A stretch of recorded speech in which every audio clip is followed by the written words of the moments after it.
ही है, उन तमाम हज़रात को इजाज़त है कि वो इसको पढ़ें मग़रिब बाद भी और फजर बाद भी। इंशाअल्लाह अल्लाह ताला सेहत पर बहुत अच्छे मुस्बत असरात मुरत्तब फरमाएंगे और बहुत सारी अला बला से परेशानियों से अल्लाह निजात अता फरमाएंगे।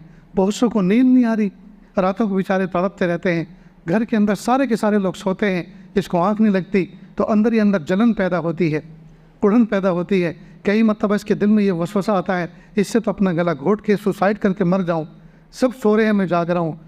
जिस चिड़चिड़ाहट मिजाज में पैदा हो जाती है, दिल में बेचैनी होती है, अल्लाह पाक निजात अता फरमाए।